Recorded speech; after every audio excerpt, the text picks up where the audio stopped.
Bible Codex, Ancient Discoveries, Modern Revelations. Let's begin with a moment that could change everything you thought you knew about the Bible. Imagine a team of scientists deep in a cave near Jerusalem, unrolling a scroll that has not seen the light of day for over 2,000 years. As they shine ultraviolet light on the parchment, hidden letters suddenly glow, revealing a secret blessing written by a hand long forgotten. This is not just another old story. This is a shocking discovery, one that shakes the foundation of biblical history and prophecy. What does this ancient codex reveal? Can scholars explain this prophecy? I invite you to join me as we journey through lost manuscripts, urgent revelations, and the secrets of ancient ink, all while reflecting on how these discoveries speak to our lives today. Let me guide you into the mysterious world of ancient ink analysis, a field that has revolutionized how we understand the Bible's origins. Scientists now use advanced spectrometry to examine the chemical makeup of ink on ancient scrolls. By identifying whether an ink is carbon-based, algal, or plant-derived, they can trace where it was made and even date the writing with remarkable precision. For example, when researchers analyzed the Dead Sea Scrolls, they found that the ink matched materials from the Qumran region, linking these texts directly to ancient Israel around 200 BC. This isn't just about dating old documents. It's about unlocking the lives of the scribes, their environments, and the trade networks that brought rare ingredients from distant lands. I notice how each new analysis brings us closer to understanding who wrote these texts and why. It's a window into a hidden history, one that offers clues about the identity of the Hebrew Israelites. Some scholars say these findings validate traditional timelines, while others argue they challenge everything we thought we knew. What do you think about this? Feel free to share your thoughts below. The process itself is fascinating. Scientists carefully extract microscopic samples from ancient parchments, then subject them to mass spectrometry and X-ray fluorescence analysis. These techniques can identify the exact chemical composition of inks, revealing whether they were made from lampblack, carbon soot, iron gall from oak tree growths, or plant-based dyes. Each composition tells a story about the scribe's location, available resources, and even the season when the ink was prepared. I find it remarkable that we can now trace the very molecules that formed these sacred words thousands of years ago. When examining the Ketef Hinnom scrolls, for instance, researchers discovered that the scribes used a specific type of carbon-based ink that only have been produced in the Jerusalem area during the 7th century BC. This discovery not only confirms the scroll's authenticity, but also provides crucial evidence about the continuity of Hebrew scribal traditions. You've ever wondered about the authenticity of ancient texts? These scientific methods offer unprecedented insights into their origins and age. Now, let's shift our focus to a discovery that predates even the famous Dead Sea Scrolls. The Ketef Hinnom scrolls, unearthed in Jerusalem and dating back to around 600 BC, are among the oldest surviving texts of the Hebrew Bible. These tiny silver scrolls contain a priestly blessing from Numbers 6:24-26. The Lord bless you and keep you. The Lord make his face shine on you and be gracious to you. The Lord turn his face toward you and give you peace. Ink analysis reveals the scribes used carbon-based ink, suggesting it was produced locally in ancient Israel.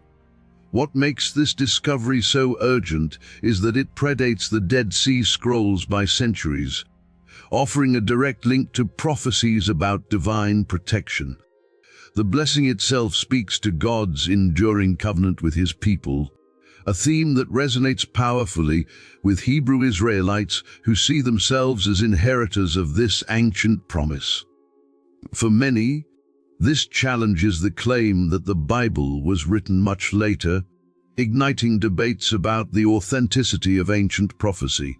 I find it deeply moving that for Hebrew Israelites, these scrolls affirm a sacred legacy tied to the land of Israel, a legacy that resonates especially with African American audiences searching for ancestral pride.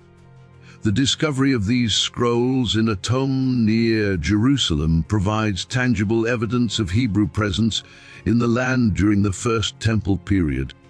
If you've ever wondered whether ancient prophecies still matter, these scrolls offer powerful evidence that they do. The archaeological context of the Ketef Hinnom discovery is equally significant. The scrolls were found in burial caves that had been used continuously from the 7th century BC through the Roman period, suggesting a long tradition of Hebrew burial practices in Jerusalem. This continuity of religious practice supports the Hebrew Israelite claim to an unbroken connection to the land and its sacred traditions. The fact that these blessing scrolls were worn as amulets indicates that the words of Scripture were not merely academic texts but living, protective prayers that people carried with them daily. But what about the secrets that were hidden on purpose? Let's explore the world of palimpsests, parchments that scribes scraped clean and rouged, often erasing earlier texts. Thanks to ultraviolet photography, projects like the Sinai Palimpsests project have uncovered erased layers, revealing, for example, a 1,500-year-old Syriac Gospel translation beneath the later text. These discoveries suggest that scribes sometimes chose to preserve or hide certain writings, possibly to align with theological agendas of their time. The process of creating a palimpsest was laborious and expensive. Parchment was a precious commodity in the ancient world, made from carefully prepared animal skins. When scribes needed writing material, they would sometimes scrape away existing text and reuse the parchment. However, the original writing was rarely completely erased, leaving ghostly traces that modern technology can now reveal. I find it fascinating that what ancient scribes thought they had permanently erased can now be recovered using advanced imaging techniques. For Hebrew Israelites, this raises profound questions. Were prophecies about the end times or the scattering of Israel deliberately obscured? Were certain narratives about Hebrew identity suppressed to promote unity among different groups or to silence dissenting voices? I encourage you to ponder the motives behind these acts of erasure. As someone passionate about hidden history, I find it both thrilling and unsettling to realize how much of our spiritual heritage may have been edited or concealed. Recent discoveries in the Sinai Peninsula have revealed palimpsests containing early versions of biblical texts that differ significantly from later canonical versions. Some of these texts include additional genealogies that trace Hebrew lineages through Africa, supporting claims made by some Hebrew Israeli communities about their ancestral connections. While scholars debate the authenticity and significance of these variations, they highlight the complex process by which biblical texts are transmitted, sometimes altered over time. The technology used to reveal palimpsests has advanced dramatically in recent years. Multispectral imaging can detect ink traces invisible to the naked eye, while advanced algorithms can separate overlapping layers of text. This has led to the recovery of numerous lost texts, including early versions of biblical books, commentaries, and even secular documents that provide context for understanding ancient Hebrew society. If you're interested in how technology is revolutionizing biblical archaeology, this field offers some of the most exciting developments. Now, let's consider the people behind these texts, the scribes themselves. Scribes in ancient Israel were far more than simple copyists. They were the gatekeepers of prophecy, working in scriptoria and using ink recipes unique to their regions. This suggests there were organized schools of scribes, each with its own traditions. Their choices, such as which prophecies to emphasize, like those in Isaiah Hosea, shaped the narratives that define Hebrew Israelite identity. Archaeological evidence from sites like Lachish and Arad has revealed scribal schools where young men learned to read and write Hebrew. These schools were often attached to temples or royal courts, indicating that literacy was closely connected to religious and political power. The scribes who worked in these institutions were not merely copying texts. They were interpreting, editing, and sometimes creating new compositions based on older traditions.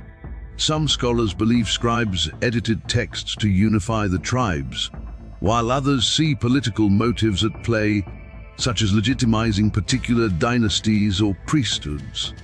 I see a parallel here with the struggles many communities face today to preserve their own stories and heritage against external pressures. The Hebrew scribes faced similar challenges, working to maintain their cultural identity while adapting to changing political circumstances. Recent analysis of scribal practices has revealed sophisticated quality control measures. Scribes would count letters, words, and verses to ensure accuracy. They developed elaborate systems of notation to mark corrections and variants. Some scrolls contain marginal notes where scribes debated the correct reading of difficult passages. This attention to detail suggests that the preservation of accurate texts was considered a sacred duty. If you've ever felt that your voice or your community's story was at risk of being lost, you might find inspiration in the resilience of these ancient scribes. Their dedication to preserving Hebrew traditions through centuries of foreign domination and cultural pressure demonstrates the power of written language to maintain identity across generations. The fact that we can still read their work today is a testament to their skill and commitment. But does ink analysis really rewrite biblical history? That's where the controversy heats up. Some scholars, known as minimalists, argue that ink analysis shows the Hebrew Bible was composed much later than traditionally believed, around the 7th century BC. Maximalists, on the other hand, see the evidence as proof of early authorship and a long-standing prophetic tradition. For Hebrew Israelites, this debate is more than academic. It touches on whether their prophetic legacy was marginalized or preserved in the texts we have today. The minimalist position, championed by scholars like Thomas Thompson and Niels Peter Lemche, argues that most biblical narratives are literary creations from the Persian or Hellenistic periods, with little historical basis in earlier events. They point to lack of archaeological evidence for events like the Exodus, Conquestus, or the Conquenan as support for their position. From this perspective, the Hebrew Bible is primarily a work of theology and literature rather than history. Maxim, including scholars like Kenneth Kitchen and James Hoffmeyer, argue that archaeological discoveries continue to support the historical reliability of biblical narratives. They point to inscriptions and architectural remains that correlate with biblical accounts. The ongoing discovery of Hebrew inscriptions from the First Temple period, they argue, demonstrates a literate Hebrew society capable of producing the biblical texts. I encourage you to approach these debates with curiosity rather than division. The truth may be more complex and more fascinating than any one perspective can capture. What I find most interesting is how these scholarly debates reflect broader questions about the relationship between faith and history, between religious tradition and scientific inquiry. These are questions that each of us must grapple with in our own spiritual journey. Let's take a deep breath and move from the world of ink and scribes to the broader story of the Hebrew Israelites and the lost tribes. Picture an ancient map, glowing with the paths of migration as the lost tribes of Israel journey from Assyria to far-off lands in Europe and Africa. This isn't just legend. It's a story confirmed by artifacts like the Samaria ostraca, which record the Assyrian control of Israel and the tributes paid by its people. In 721 BC, the Assyrian Empire exiled the northern 10 tribes, fulfilling prophecies like Hosea 9:17. My God will reject them because they have not obeyed him. They will be wanderers among the nations. This event, known as the Assyrian captivity, marked the beginning of the diaspora that would scatter Hebrew peoples across the ancient world. For Hebrew Israelites, this event is pivotal, linking their identity to the lost tribes. Some even trace African American ancestry to these tribes, supported by oral traditions passed down through generations. The Assyrian records themselves provide detailed accounts of the deportation. The Assyrian king Sargon I boasted of deporting 27,290 people from Samaria, resettling them in various parts of his empire. These deportees were not simply absorbed into local populations, but maintained their distinct identity for generations. Assyrian administrative documents record Hebrew names and references to Hebrew customs among the deportees, suggesting that Hebrew identity persisted even in exile. If you've ever felt disconnected from your roots, this story might inspire you to explore your own heritage. The experience of exile and displacement is unfortunately common throughout human history, but the Hebrew response to this trauma offers lessons in resilience and cultural preservation. The prophets who witnessed the Assyrian conquest didn't simply lament the loss. They reinterpreted it as part of God's larger plan for his people. Recent advances in analysis have added a new layer to this story. In 2023, scientists extracted genetic material from tombs dating back to the First Temple period, around 750 to 650 BC. The results revealed Semitic markers in ancient Israelites, with some researchers finding links to African populations. This supports the claims of some Hebrew Israelites who believe their ancestry traces back to these ancient tribes. However, critics argue the data is inconclusive, sparking an ongoing debate about whether identity is defined by genetics or culture. The genetic studies have revealed fascinating patterns of migration and intermarriage. Analysis of ancient from sites across the Middle East shows that Hebrew populations were genetically diverse, with connections to both Semitic and African populations. This genetic diversity reflects the complex history of the region, where peoples from different continents interacted through trade, conquest, and migration. Personally, I find it fascinating how science and prophecy can intersect, sometimes raising more questions than answers. The genetic evidence suggests that Hebrew identity was never purely ethnic but was shaped by cultural and religious factors as much as biological ones. This has important implications for modern Hebrew Israelite communities, who often emphasize cultural and spiritual connections to ancient Israel rather than purely genetic ones. What do you think? Does DNA define who we are? Or is our identity shaped by something deeper? Our traditions, our shared experiences. I encourage you to reflect on your own sense of identity and what gives it meaning. The ancient Hebrews themselves seemed to understand that identity was about covenant and commitment, rather than blood alone, as evidenced by their acceptance of converts and their emphasis on following God's law. Now, let's follow a more controversial path, the migration of the lost tribes as Scythians. Archaeological discoveries, such as a Hebrew seal found in Russia dating to the 6th century BC, suggest that some of the lost tribes may have migrated northwest, becoming known as the Scythians. This aligns with prophecies in Hosea and challenges the mainstream view that these tribes simply vanished. The Scythian connection is supported by several lines of evidence. Ancient historians like Josephus wrote about Hebrew populations in Scythian territories. Archaeological finds include Hebrew inscriptions and artifacts in regions associated with Scythian culture.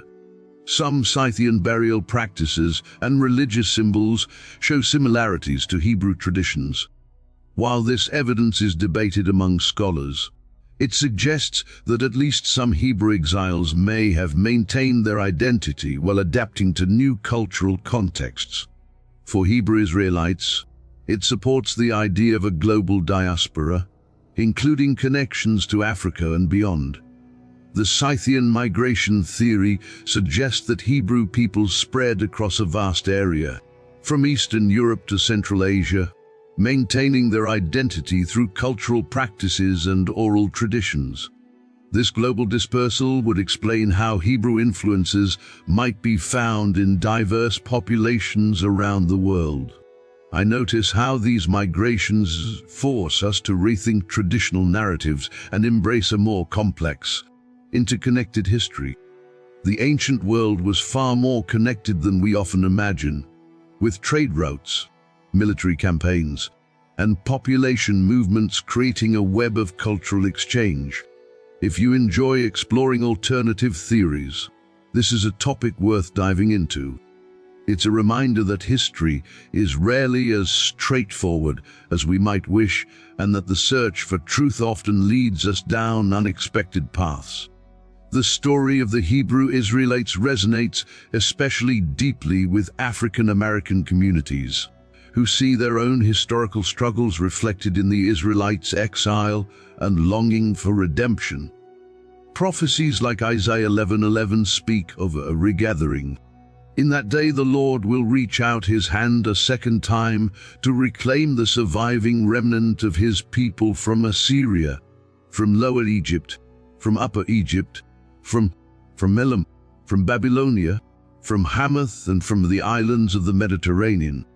This prophecy specifically mentions Cush, which many identify with ancient Ethiopia and the broader African region. For African American Hebrew Israelites, this verse provides biblical support for their connection to the ancient Hebrew people. The mention of islands of the Mediterranean and distant lands suggests a global diaspora that could include the Americas, where many African Americans believe their ancestors were brought as part of this prophetic scattering. The historical experience of African Americans, including slavery, discrimination, and cultural suppression, parallels the biblical narrative of Hebrew exile and oppression.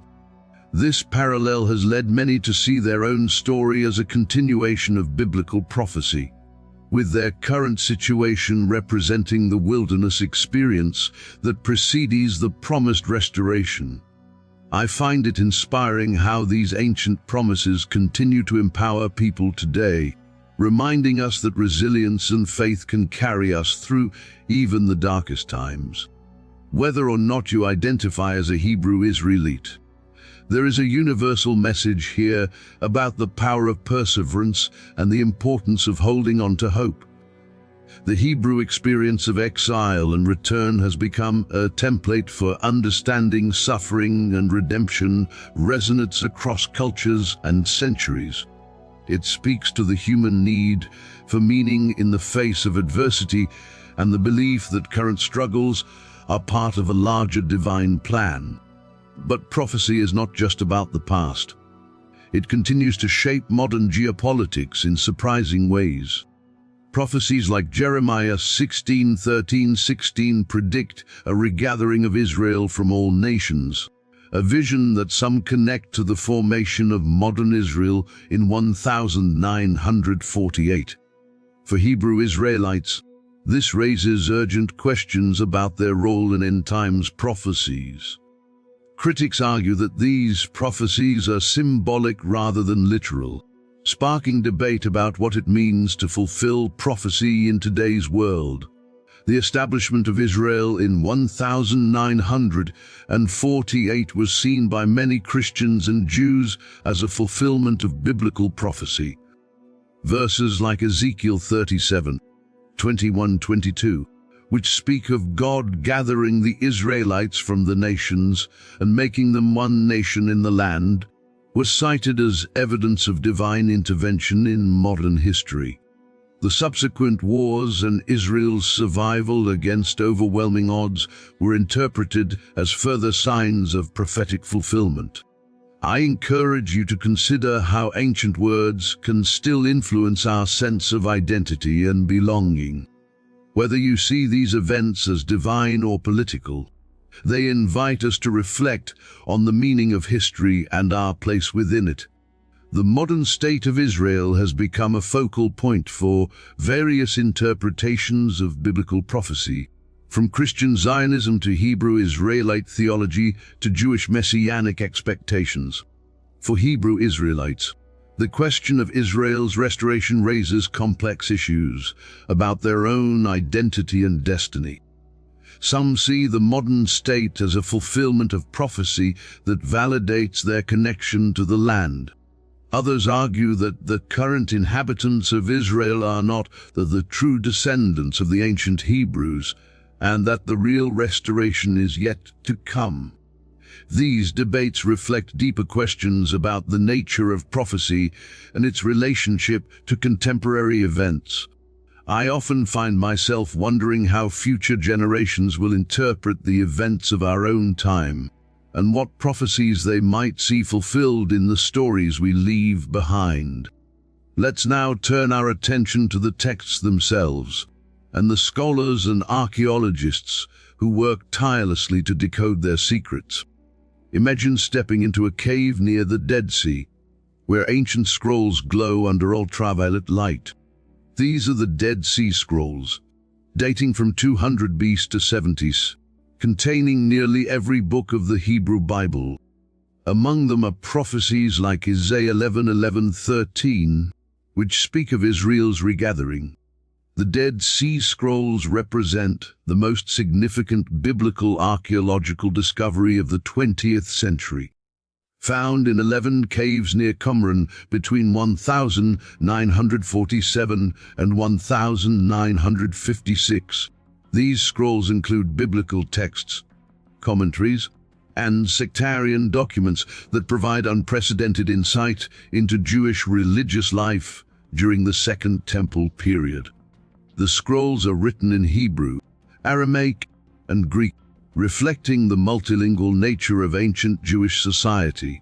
Ink analysis reveals that multiple scribes contributed to these texts, suggesting a community dedicated to preserving prophecy. The variety of handwriting styles and ink compositions indicates that the Qumran community maintained an active scriptorium where scribes worked to copy and preserve sacred texts.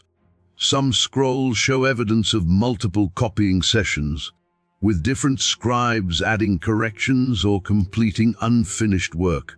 For Hebrew Israelites, these scrolls affirm a deep ancestral connection to ancient Israel. The scrolls contain versions of biblical books that sometimes differ from later canonical texts, providing insight into the development of Hebrew scripture. Some of these variants include genealogical information and prophetic passages that support Hebrew Israelite interpretations of biblical history.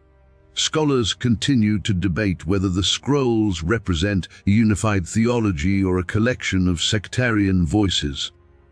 The Qumran community appears to have been a separatist group that viewed itself as the true Israel, maintaining strict purity laws and preparing for an eschatological war between the forces of light and darkness. Their interpretation of biblical prophecy emphasized their role as the righteous remnant who would inherit God's promises. I find it exciting that archaeology can bring us so close to the original words and intentions of these ancient communities. Each new discovery is like a puzzle piece, helping us reconstruct the spiritual and cultural landscape of a world long past. The ongoing study of the Dead Sea Scrolls continues to yield new insights into ancient Hebrew thought and practice. Another key artifact is the Mesha stele, a stone inscription from the 9th century BC that mentions the House of David. This provides independent confirmation of biblical history and the existence of ancient Israel. The stele was erected by Mesha, king of Moab, to commemorate his victories over Israel. Written in Moabit, a language closely related to Hebrew, the inscription provides a non-biblical perspective on events described in the Hebrew Bible. Yet, because the inscription comes from a Moabite king, it also challenges the Bible's narrative, prompting questions about bias and perspective in both scripture and archaeology. For Hebrew Israelites, the stele validates their historical presence, supporting a sense of cultural pride. The mention of the House of David provides archaeological evidence for the Davidic dynasty, which is central to Hebrew Israelite claims about their royal heritage.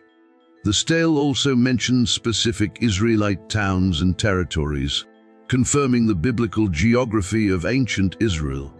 I notice how each new discovery invites us to question mainstream narratives and seek a fuller understanding of the past. The Mesha stele reminds us that history is often written by the victors, and that multiple perspectives on the same events can coexist. This complexity makes the study of ancient history both challenging and rewarding. Modern technology has enabled scholars to use statistical analysis to unravel the traditions of scribes. By examining word frequency and stylistic patterns, researchers can distinguish between priestly and Deuteronomistic texts, suggesting that multiple authors contributed to the Hebrew Bible. This computational approach to biblical studies has revealed complex patterns of composition and editing that were invisible to earlier generations of scholars. This raises profound questions about the origins of prophecy and the nature of inspiration. Some critics argue that these findings undermine the idea of divine authorship, while others see them as evidence of a rich and complex cultural tradition. The recognition that biblical texts were composed and edited over time doesn't necessarily diminish their spiritual authority, but may help us understand how divine revelation worked through human authors and communities. Personally, I believe that understanding the human side of Scripture can deepen our appreciation for its spiritual message. The fact that biblical texts were carefully crafted by skilled scribes and editors over many generations demonstrates the importance that ancient communities placed on preserving and transmitting their sacred traditions. What's your take on this? Do you find these discoveries unsettling, or do they enhance your Let's move to another fascinating artifact, the Mount Ebal Curse Tablet, discovered in the heart of Israel. This tiny tablet dates to the 13th century BC and contains a curse invoking the name of Yahweh. Its early date challenges minimalist scholars who argue for a late composition of the Bible, and instead supports the idea of a long-standing prophetic tradition. The Mount Ebal tablet is particularly significant because it provides evidence for Hebrew literacy and religious practice much earlier than many scholars had previously accepted. The tablet contains a curse formula that closely parallels passages in Deuteronomy, suggesting that the legal and religious traditions preserved in the Bible have very ancient roots. The use of the divine name Yahweh in such an early context supports the antiquity of Hebrew monotheism. For Hebrew Israelites, the tablet affirms their covenantal legacy and resonates with African American pride in enduring hardship. The curse formula on the tablet invokes divine judgment on those who violate the covenant, reflecting the same themes of divine justice and retribution that appear throughout Hebrew prophecy. This connection between ancient curses and modern struggles for justice provides a powerful link between past and present. The controversy lies in how to interpret the tablet. Is it a literal curse, a symbolic ritual, or something else entirely? Some scholars see it as evidence of actual magical practices in ancient Israel, while others interpret it as a legal or religious formula. The debate reflects broader questions about the relationship between religion and magic in the ancient world. I encourage you to explore how archaeology can validate or challenge our understanding of prophecy. The Mount Ebal tablet demonstrates that archaeological discoveries can provide unexpected support for biblical traditions, even when those traditions seem to lack historical foundation. At the same time, these discoveries often raise new questions about how we interpret ancient texts and practices. Of course, not all scholars agree on the timeline of biblical history. Minimalists like Israel Finkelstein argue that the Hebrew Bible was composed much later, with little historical basis for early Israelite narratives. They point to the lack of archaeological evidence, events like the Exodus, and the conquest of Canaan as support for their position. From this perspective, most biblical narratives are literary creations from the Persian or Hellenistic periods. Maximalists counter with artifacts like the Tel Dan stele, which affirms the existence of King David. This 9th century BC inscription, discovered in northern Israel, contains the phrase House of David, providing the first archaeological evidence for the Davidic dynasty outside the Bible. The discovery of this inscription forced even skeptical scholars to acknowledge the historical existence of David, though debates continue about the extent of his kingdom. For Hebrew Israelites, this debate is deeply personal, as it touches on the authenticity of their prophetic heritage. The historical reliability of biblical narratives is crucial to Hebrew Israelite claims about their identity and destiny. If the biblical accounts are largely fictional, then the basis for Hebrew Israelite theology is undermined. If they are historically reliable, then Hebrew Israelite interpretations gain credibility. I find it valuable to present both sides of the argument, fostering an inclusive discussion that welcomes curiosity and critical thinking. The debate between minimalists and maximalists reflects broader questions about the relationship between faith and history, between religious tradition and scientific inquiry. These are questions that each believer must grapple with in developing their own understanding of Scripture and its authority. Now, let's connect these ancient prophecies to the world we live in today. Picture a split-screen view. On one side, ancient Jerusalem with its prophetic sites glowing on a map. On the other, modern Israel bustling with life. Isaiah 11:13 predicts a second regathering of Israel, a prophecy that some believe was fulfilled with the establishment of modern Israel in 1948. The prophecy speaks of God reaching out his hand a second time to reclaim his people from the nations where they have been scattered. The first regathering is typically understood as the return from Babylonian exile in the 6th century BC. The second regathering, according to this interpretation, began with the modern Zionist movement and culminated in Israel's independence in 1948. For Hebrew Israelites, this event resonates with their own stories of diaspora and resilience. Many see parallels between the Jewish return to Israel and their own hope for restoration to their ancestral homeland. The prophecy mentions specific regions, including Cushal Ethiopia, from which God will gather his people, which Hebrew Israelites interpret as referring to the African diaspora. Scholars continue to debate whether such prophecies should be taken literally or symbolically. especially when considering their implications for end-time signs.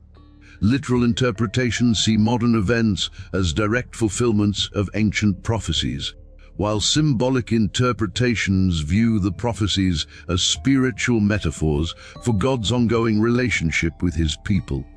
I find it fascinating how ancient words can still shape modern geopolitics and personal identity. The interpretation of biblical prophecy has influenced everything from American foreign policy to individual life choices. Whether one sees current events as fulfillments of prophecy or as natural historical developments, the power of these ancient texts to inspire and motivate remains undeniable. The 1967 Six-Day War, when Israel reclaimed Jerusalem, is seen by some as another fulfillment of prophecy, specifically Jeremiah 16:13-16. This passage speaks of God bringing his people back to their land and giving them fishers and hunters who will seek them out from every mountain and hill. Some interpret this as referring to the Zionist movement and the various waves of Jewish immigration to Israel. For Hebrew Israelites, this event underscores a spiritual connection to the land and a sense of pride in enduring heritage. The recapture of Jerusalem, including the Temple Mount, was seen as a particularly significant prophetic fulfillment. The fact that this occurred during the same period as the American Civil Rights Movement has led some Hebrew Israelites to see connections between Jewish restoration and African American liberation. Critics, however, view it as a geopolitical event rather than a divine intervention, sparking debate about how to interpret end-time signs. I encourage you to reflect on how history and prophecy can intersect, sometimes in unexpected ways. The relationship between divine providence and human agency is one of the most complex theological questions, and different faith traditions offer different answers. What matters most may not be whether we can prove prophetic fulfillment, but whether these ancient texts continue to provide meaning and guidance for our lives. Biblical prophecy often describes signs of the end times, such as wars and global upheaval, as found in Daniel 9:24-27.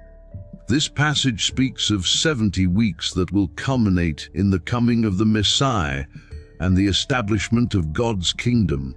Some people connect these descriptions to modern conflicts in the Middle East and beyond, seeing current events as signs that the end times are approaching. For Hebrew Israelites, these signs affirm their role in ancient prophecy and inspire cultural pride. Many believe that the current period of global turmoil represents the time of Jacob's trouble mentioned in Jeremiah 30:7, which will precede the final restoration of Israel. This interpretation gives meaning to contemporary struggles and provides hope for future vindication. I notice how these connections can spark curiosity and even anxiety, depending on one's perspective. The interpretation of end times prophecy has always been controversial, with different groups seeing different signs and timelines.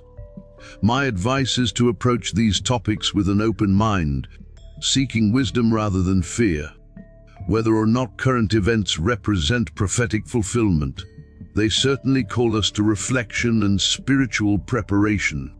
The narrative of the Hebrew Israelites has inspired African American communities to reclaim their spiritual heritage, seeing themselves reflected in biblical prophecy.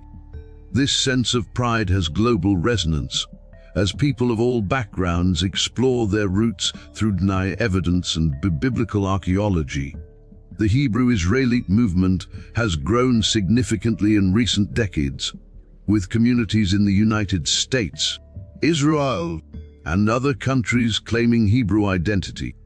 I believe that focusing on shared human resilience allows us to find universal meaning in ancient prophecies, avoiding divisiveness and fostering a sense of unity. The themes of exile and return, suffering and redemption, Oppression and liberation are universal human experiences that transcend ethnic and cultural boundaries. While Hebrew Israelites may have a particular connection to these narratives, their message speaks to all who have experienced marginalization and hope for justice. The connection between prophecy and politics is, of course, contentious. Some view the restoration of Israel as a divine act, while others see it as the result of historical forces. The role of biblical prophecy in shaping political attitudes toward Israel and the Middle East remains a subject of intense debate. Christian Zionism, Jewish Messianism, and Hebrew Israelite theology all offer different interpretations of how ancient prophecies relate to contemporary politics. For Hebrew Israelites, this debate is part of a larger conversation about identity and legacy. Questions about who has the right to claim Hebrew identity, who belongs in the land of Israel, and how prophecy should be interpreted in the modern world are central to Hebrew Israelite theology. These are not merely academic questions, but have real implications for how communities understand themselves and their place in the world. I encourage you to question in times signs inclusively, considering both spiritual and historical perspectives. The interpretation of prophecy should bring people together rather than divide them, offering hope and meaning rather than fear and exclusion. Let's celebrate the heritage that these discoveries have helped illuminate. Imagine a vibrant montage of African American church services, their songs echoing the ancient rituals of Israelite priests. The stories of the Hebrew Israelites empower communities, linking their struggles to the exile and redemption described in biblical prophecy. This connection provides not only historical identity, but also spiritual strength for facing contemporary challenges. Hosea 4:5 promises restoration.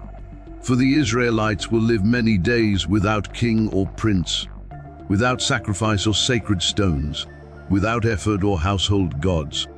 Afterward the Israelites will return and seek the Lord their God and David their king. They will come trembling to the Lord and to his blessings in the last days.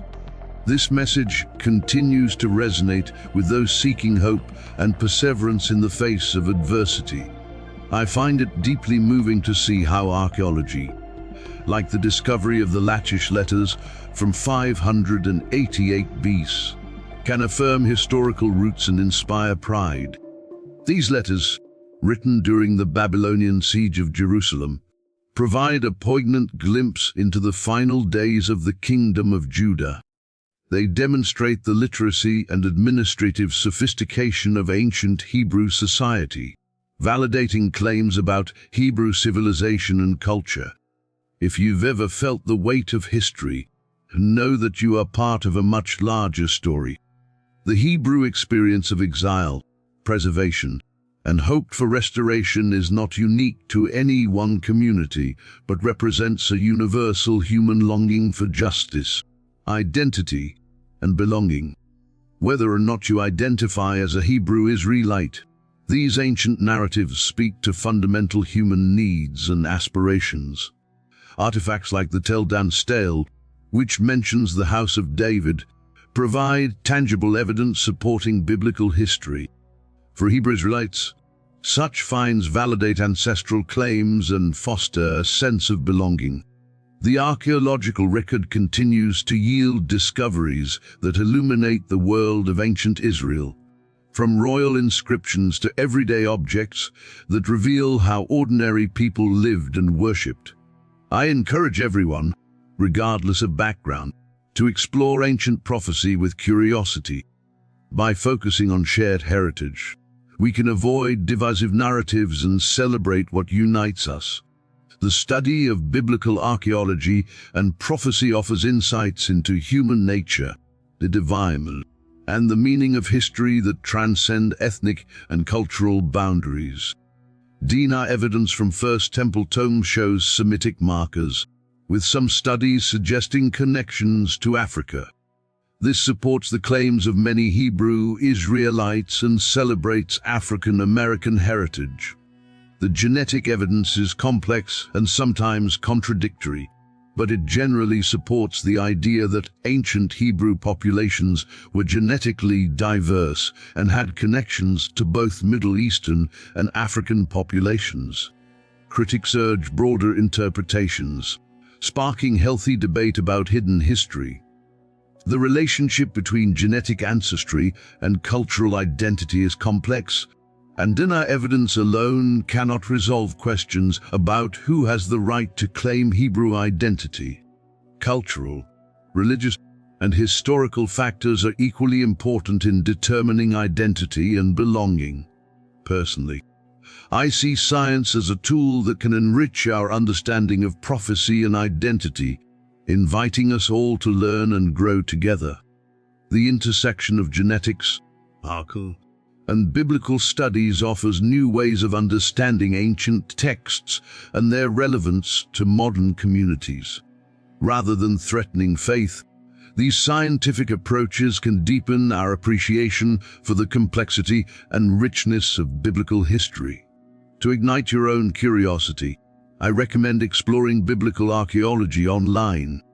Sites like the Israel Antiquities Authority and Biblical Archaeology Review offer a wealth of resources for those interested in learning more about recent discoveries and their implications.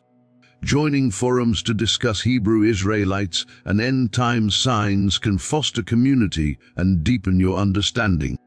Online communities provide opportunities to engage with others who share similar interests and questions, offering support and encouragement for those exploring these topics. However, I encourage you to approach these discussions with discernment, seeking sources that are both scholarly and respectful. I hope you'll take this opportunity to uncover biblical secrets for yourself. The study of biblical archaeology and prophecy is not just for scholars, but for anyone interested in understanding the past and its relevance to the present. Whether you approach these topics from a faith perspective or purely academic interest, there is much to discover and explore. As we come to the end of our journey, let's reflect on the enduring power of prophecy. Ancient prophecies, from Hosea's scattering to Isaiah's regathering, continue to inspire and challenge us today. These texts have survived millennia of political upheaval, cultural change, and technological advancement, yet they continue to speak to fundamental human concerns about justice, identity, and hope. For Hebrew Israelites, these promises affirm their role in biblical history and invite all of us to reflect on signs of the end times. Whether or not one accepts specific interpretations of prophecy, the themes of divine justice, human responsibility, and ultimate redemption remain relevant to contemporary life. These ancient texts challenge us to consider our own role in the unfolding drama of history. My hope is that you will continue to explore the secrets of the Bible, using archaeology and scholarship to ground your faith and curiosity. The study of biblical texts and the historical context can enrich our understanding of both ancient and modern worlds. Remember, our heritage is something to be celebrated, not a source of division. The goal should be to find common ground and shared wisdom, rather than to create barriers between communities. Thank you for joining me on this journey through ancient ink, lost manuscripts, and prophetic revelations. The discoveries we've explored today represent just a small fraction of what archaeology and biblical scholarship have revealed about the ancient world. Each new finding adds to our understanding of how these sacred texts were created and transmitted across generations. If you found this exploration meaningful, please share your thoughts below, and let's keep the conversation going. I'm always interested in hearing different perspectives and learning from others who are passionate about these topics. Your questions and insights help me understand how these ancient discoveries speak to contemporary concerns and interests. Until next time, curious, stay inspired, and may the secrets of the past illuminate your path forward. The journey of discovery never ends, and there are always new insights to be gained from the careful study of ancient texts and artifacts. Whether you're motivated by faith, scholarship, or simple curiosity, there is always more to learn about the rich heritage preserved in biblical literature and archaeology.